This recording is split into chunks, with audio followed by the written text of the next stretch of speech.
Fighters have now reached the point of tally-ho. Generally speaking, visibility in jet fighters is better than in reciprocating engine fighters. However, it is easier to detect aircraft above you than below. How quickly you make a visual detection depends upon such things as clouds, the position of the sun, and whether or not the target is leaving contrails.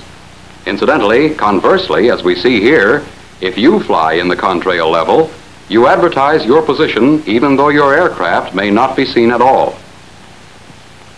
If the height-finding radar used by the air controller is accurate enough, it's possible to bring the fighters in at the correct altitude to put the target approximately 1,000 feet above the fighters. This is the most desirable position for visual detection. Selecting the most advantageous intercept approach angle is part of the intercept problem. Here is the ideal position for a tally-ho and the resulting attack run after climbing into position level with the target. Against high-altitude, high-speed targets, only very mild runs can be effective with the lead pursuit type of fire control system. Any appreciable amount of deflection produces pursuit curves that cannot be flown without entering the buffet range. This limitation seriously affects the planning and execution of such attacks and forces the pilot to make low deflection runs. In a head-on attack, the closing speed may be from 1,000 to 1,200 knots. Should you fail to get a hit on a head-on intercept, or should you miss the visual intercept and have to turn back, an extended tail chase will result. If the other aircraft is also a high-speed aircraft, it may be impossible to overtake it before it reaches the release point. For this reason, a head-on intercept is only used when time will not permit the controller to bring the fighters into a beam position, or when the number of fighters in the line is such that one of them is almost bound to make a kill. If the action occurs at medium or low altitudes, and the fighter has effective speed brakes and a suitable speed advantage over the target, high side or direct overhead attacks can be made. This type of attack allows the bomber's gunners little chance to fire. Rather than the entire division attacking from one side, one section may come in from one side while the other section makes a coordinated run from the other side. Another useful type of attack is made from above and behind in a line abreast formation. Because of the high speeds involved, very smooth, low G runs must be made. This attack may be forced by high altitude, high-speed targets against which high deflection runs cannot be effected. The breakaway is made to the beam and below. In all aerial tactics, whether offensive or defensive, never let the fight degenerate into individual melees. Always join up the division or at least the sections, gain altitude or position advantage, and make another attack. And remember, in intercept work, breaking up the entire enemy formation is more important than individual kills. Now let's consider the second problem in aerial tactics, that of escort and attack. We'll start with the escort half of the problem. Of course, the maximum combat radius of the high-speed escort aircraft will determine a range beyond which fighter escort cannot be supplied. However, the economical cruising speed of the jet fighters is so much faster than the speed of the conventional attack aircraft that they cannot cruise or remain in company throughout the trip to a distant target. Unless operations are carefully timed, the escort may not be on hand when needed. To avoid this, the strike group is first launched and proceeds into the target.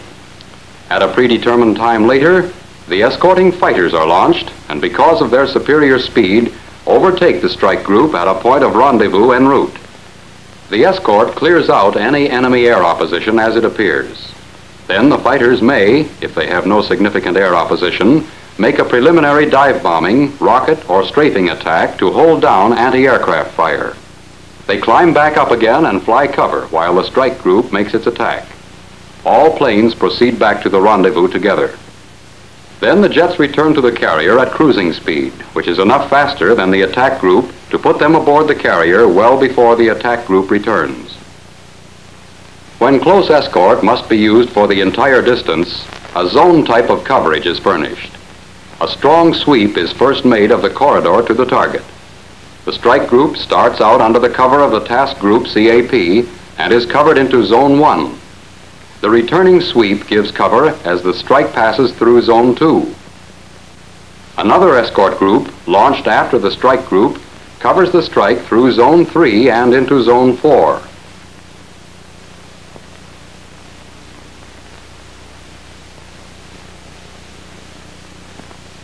When they are back to Zone 3, the escort leaves for the carrier and another escort joins up for cover in Zone 2.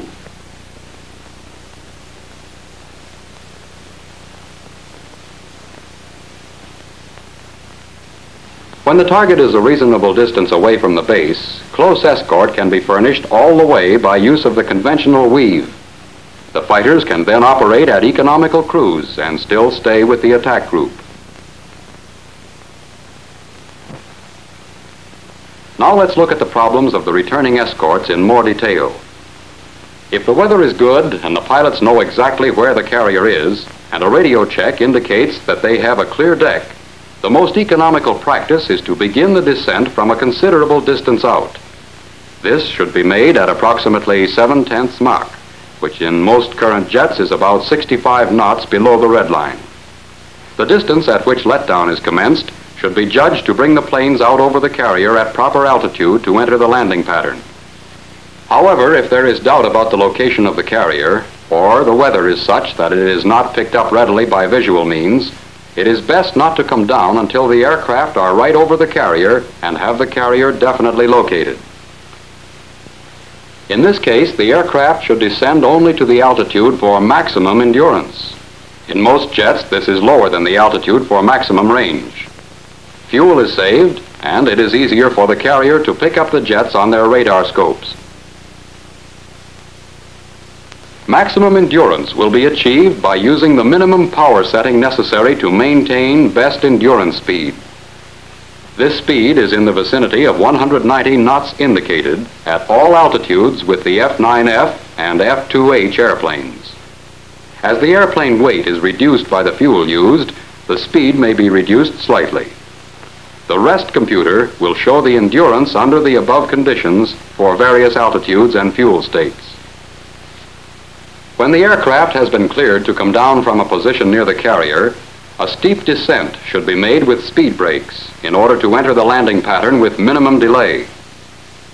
If during the descent a foul deck should occur, the descending aircraft should regain as much altitude as possible using zoom speed, level off there, and hold maximum endurance settings. It is best not to climb up to a higher altitude, since the fuel used in climbing will offset the higher fuel consumption at the lower altitude. This completes the information on escort. Next, we will see the problems of close air support using high-speed aircraft. Behind every close air support mission, the problem of the availability of fuel to make the attack is an ever-present factor, just as it is in intercept and escort work. The amount of fuel used is affected by the distance and the altitude selected for the flight into the target. If the distance to the target is great and it will be necessary to remain on station for any length of time, the flight in must be at high altitude in order to conserve fuel. Over short distances, a low altitude approach is generally desirable because the fuel used to climb, as well as the time used, offsets the higher rate of fuel consumption at low altitude. Low-level attacks generally are favorable in any case when radar is being used against you. Because of the amount of fuel used while on station, an alternate method of supplying close air support is to have planes on alert on catapults ready to be launched when requested. This has several advantages. For one thing, the pilot sitting in the plane on the catapult has a much better opportunity to locate the target on his chart, and briefing is therefore more thorough. Also, pilot fatigue is not as much of a factor while sitting on a catapult as it is in flying. So when a pilot does get to the target, he can do a better job. And of course, it saves the fuel which would be used cruising around on station.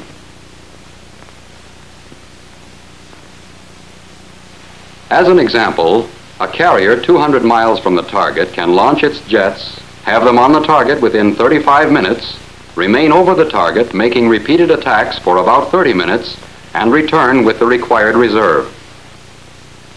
The advantages of catapult-launched jets are even more apparent when the carrier is close to the target area. For example, from 75 miles offshore, jets have been briefed, launched, and have made their first firing run within 11 minutes. On a low-level attack with the target directly ahead, the flight leader flies straight at the target in a 30 to 45 degree dive at high speed. His wingman moves outboard away from the other section.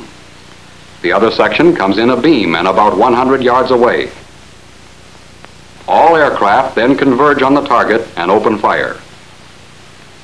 If a high-altitude approach is made, the final attack may be initiated from this altitude in a dive that can be carried down to about 2,500 feet. In this type of attack, the dive is made using the speed brakes and is, for the sake of accuracy of fire, continued to as low an altitude as safety will permit. As recovery is started, the speed brakes are retracted so that as much as possible of the speed built up in the dive can be used to get back up to economical cruising altitude. This completes the consideration of escort and attack problems. Now let's see the third problem, that of defensive tactics. In defensive operations, the basic element can be the four-plane division of two two-plane sections or two single planes. Here we see the two sections with the wingman flying close in on the leader. Sharp lookout and vigilance astern are needed to detect and thwart any attacks that may develop. On the basis of combat experience with jets, the formation shown here with the two planes of a section abreast but widely spaced has proven more successful than the regular formation.